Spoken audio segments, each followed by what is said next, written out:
Cabinet विस्तार की चर्चा के बीच पीएम मोदी की बड़े नेताओं के साथ बैठक। मंत्रियों से विभागों के कामकाज का पीएम मोदी ने लिया ब्यौरा। बैठक में जेपी नड्डा, राजनाथ सिंह और नितिन गडकरी समेत कई मंत्री मौजूद थे। अयोध्या में राम मंदिर की जमीन खरीद में घोटाले का आरोपों से ट्रस्ट का इनकार। 15 मिनट के भीतर 2 करोड़ की जमीन 18.5 करोड़ में खरीदने का आरोप। श्री राम जन्मभूमि तीर्थ क्षेत्र के महामंत्री चंपत राय ने जारी किया बयान। कहा, जमीन मार्केट रेट से कम पर खरीदी गई।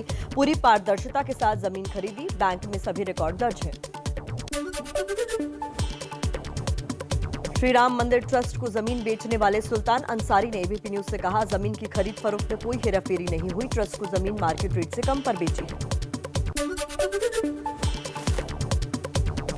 कांग्रेस ने राम मंदिर के कथित जमीन घोटाले पर पीएम मोदी से मांगा जवाब। कहा, घोटाले की जांच सुप्रीम कोर्ट की निगरानी में एसआईटी करे। राम मंदिर ट्रस्ट के कथित जमीन खरीद घोटाले पर सड़कों पर उतरी कांग्रेस। लखनऊ में मुख्यमंत्री आवास के करीब महिला कांग्रेस की कार्यकर्ताओं ने किया प्रदर्शन। पुलिसकर्मियों पर लगाया मारपीट का आरोप। छत्तीसगढ़ में कांग्रेस के कार्यकर्ताओं ने किया प्रदर्शन। बीजेपी पर राम मंदिर निर्माण के नाम पर शुरू से ही भ्रष्टाचार करने का आरोप लगाया। एलजेपी के अध्यक्ष चिराग पासवान को एक और झटका। लोकसभा अध्यक्ष ओम बिरला ने पशुपति पारस को एलजेपी के संसदीय दल के नेता के तौर पर मान्यता दी। बगावत के बाद पशुपति पारस का दावा। बोले, भाई की मौत के बाद पार्टी बिखर रही थी। मैंने पार्टी को तोड़ा नहीं, बचाया है। चिराग चाहे तो पार्टी में बने रह सकते हैं। चिराग पासवान के चाचा पशुपति पारस के 4 सांसदों के साथ अलग होने के बाद दिखा बदलाव। पटना में एलजेपी मुख्यालय पर पशुपति पारस के नाम के साथ लगा अध्यक्ष का साइन बोर्ड। पार्टी में बगावत के बाद चिराग पासवान चाचा पशुपति पारस से मिलने पहुंचे थे, लेकिन 20 मिनट बाद खुला घर का दरवाजा। 1 घंटे घर के अंदर इंतजार करने के बाद भी नहीं हुई मुलाकात। एलजेपी में फूट पर जेडीयू नेता केसी त्यागी का बड़ा बयान। बोले, यह चिराग पासवान की अनुभवहीन राजनीति का नतीजा है। अगर वो एनडीए के साथ चुनाव लड़ते तो इसकी नौबत ही नहीं आती। एलजेपी में टूट के बाद बिहार कांग्रेस में टूट के अटकलें तेज। सभी 19 विधायकों को पटना बुला सकती है पार्टी। एलजेपी में टूट पर बोले कांग्रेस नेता प्रेमचंद मिश्रा। कहा, जेडीयू पार्टियों को तोड़ने में लगी रहती है। दिल्ली में यूपी को लेकर लगातार जारी मंथन के बीच फिर गरमाया अलग राज्य की मांग का मुद्दा। पूर्व बीजेपी सांसद गंगाचरण राजपूत ने उठाई अलग बुंदेलखंड की मांग। आम आदमी पार्टी ने गुजरात की सभी सीटों पर चुनाव लड़ने का ऐलान किया। अहमदाबाद में पार्टी दफ्तर के उद्घाटन के बाद दिल्ली के सीएम अरविंद केजरीवाल बोले, अब बदलेगा गुजरात। गुजरात में बीजेपी विधायक दल की बैठक आज। कोरोना काल के दौरान की स्थिति की होगी समीक्षा। संभावित तीसरी लहर को लेकर भी चर्चा होगी। राजस्थान में बीएसपी से कांग्रेस में गए विधायकों के नाखुश होने की खबर। 6 में से 3 विधायकों ने बैठक की। मंत्रिमंडल विस्तार की उठाई मांग।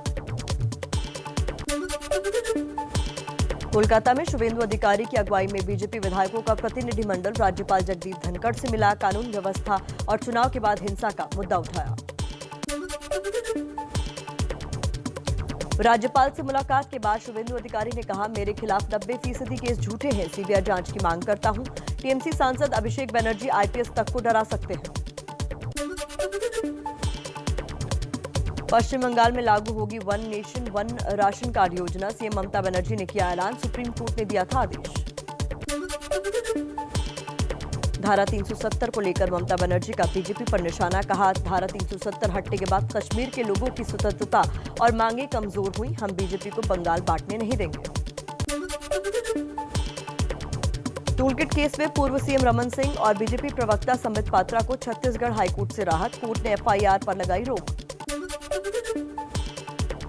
पंजाब के पूर्वी सीएम प्रकाश सिंह बादल 16 जून को कोटकपुरा पुलिस फायरिंग केस में एसआईटी के सामने नहीं होंगे पेश। अकाली दल ने जांच को राजनीतिक बदला करार दिया। समाजवादी पार्टी के 25,000 के इनामी नेता धर्मेंद्र यादव गिरफ्तार हुए। इटावा कचहरी में सरेंडर करने पहुंचे धर्मेंद्र यादव को पुलिस ने पकड़ा। और चलिए कुछ और खबरें देख लेते हैं फटाफट अंदाज में। पश्चिम बंगाल में कुछ ढील के साथ कोरोना कर्फ्यू 1 जुलाई तक बढ़ाया गया। बस, मेट्रो और लोकल ट्रेन सेवा बंद रहेंगी। दुकानें सुबह 7 से 11 बजे तक ही खुलेंगी। पर्यटन और संस्कृति मंत्रालय ने कल से सभी राष्ट्रीय स्मारकों को खोलने की इजाजत दी। कोरोना नियमों का पालन करना होगा जरूरी। दिल्ली के एम्स में 6 से 12 साल के बच्चों पर कोवैक्सीन के ट्रायल के लिए आज से शुरू होगी स्क्रीनिंग। अभी तक 12 से 18 साल के बच्चों पर चल रहा था ट्रायल।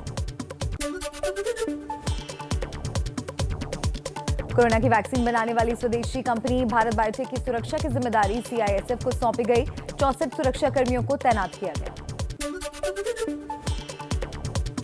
देश में कोरोना के खतरनाक वेरिएंट डेल्टा ने अपना रूप बदला। वेरिएंट के नए रूप का नाम डेल्टा प्लस है। वैज्ञानिकों ने कहा, चिंता की बात नहीं। देश में धीमी पड़ी कोरोना की रफ्तार। 74 दिन बाद 24 घंटे में 70,421 नए केस आए सामने। 3,921 लोगों की कोरोना से मौत। अब तक 25 करोड़ 48 लाख से ज्यादा वैक्सीन की डोज लगाई गई। दिल्ली में एक दिन में कोरोना के 131 नए मरीज मिले। 16 लोगों की मौत। दिल्ली में अब सिर्फ 3,226 एक्टिव केस। संक्रमण दर घटकर 0.22% हुई। मुंबई में 24 घंटे में कोरोना के 529 नए मरीज सामने आए। इलाज के बाद 725 लोग ठीक होकर घर लौटे। 19 लोगों की मौत हुई। कोरोना की दूसरी लहर में मुंबई के धारावी इलाके में पहली बार एक भी कोरोना का मरीज नहीं मिला। बीएमसी और प्रशासन ने कहा, बड़ी उपलब्धि। मुंबई में बीएमसी ने जारी किया आदेश। वैक्सीनेशन सेंटर पर राजनीतिक पार्टी के पोस्टर लगाने पर रोक। पोस्टर लगाने पर होगी कार्रवाई। होटल इंडस्ट्री पर कोरोना लॉकडाउन की मार। मुंबई में 5 star hotel Hyatt Regency corporation बंद करने का फैसला। हजारों की संख्या में लोग हुए बेरोजगार। फैसले के खिलाफ कामगार संगठन ने खटखटाया कोर्ट का दरवाजा। हरियाणा में कोरोना की संभावित तीसरी लहर के लिए लड़ाई की तैयारियां तेज। आज से राज्य में शुरू होगा सीरो सर्वे। बच्चों और किशोरों को भी किया जाएगा शामिल। यूपी में एटा के जलेसर में से बीजेपी विधायक संजीव दिवाकर के स्वागत में उड़ी कोरोना नियमों की धज्जियां। टूडला रेलवे स्टेशन पर बिना मास्क के दिखे सैकड़ों समर्थक। नेताजी गले मिलते नजर आए। यूपी के बिजनौर में ग्राम पंचायत सदस्य की जीत की खुशी में निकला विजय जुलूस। कोविड प्रोटोकॉल से बेपरवाह दिखे समर्थक। पुलिस ने 100 से ज्यादा लोगों के खिलाफ केस दर्ज किया। यूपी में दुकान, मकान या जमीन खरीदने से पहले डीएम को आवेदन देना जरूरी। नए प्रस्ताव को कैबिनेट की मंजूरी। खरीद फरोख्त में रजिस्ट्री के लिए स्टैंप शुल्क को डीएम ही तय करवाएंगे। यूपी में जिला पंचायत अध्यक्ष और ब्लॉक प्रमुख के चुनाव की तारीखों का ऐलान। 15 जून से 3 जुलाई के बीच होंगे चुनाव। बिहार के सुपौल में फिल्मी अंदाज में प्रेमी के घर पहुंची प्रेमिका। भरी पंचायत ने सुनाई फेसबुक से शुरू हुई प्यार की दास्तां। पंचायत ने शादी पर मुहर लगाई। दिल्ली के सफदरजंग एयरपोर्ट की आईटी बिल्डिंग में लगी आग। फायर ब्रिगेड की 6 गाड़ियों की मदद से 4 घंटे बाद आग पर काबू पाया गया। आग बुझाने के दौरान 2 फायरकर्मी जख्मी। हिमाचल प्रदेश के सोलन में हरसोरिया हेल्थ केयर कंपनी में लगी भीषण आग। 4 कर्मचारियों के झुलसने की खबर।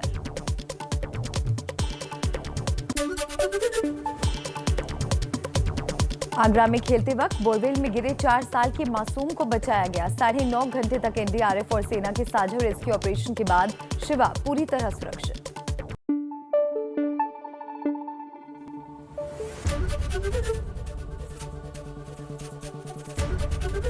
एबीपी न्यूज आपको रखे आगे।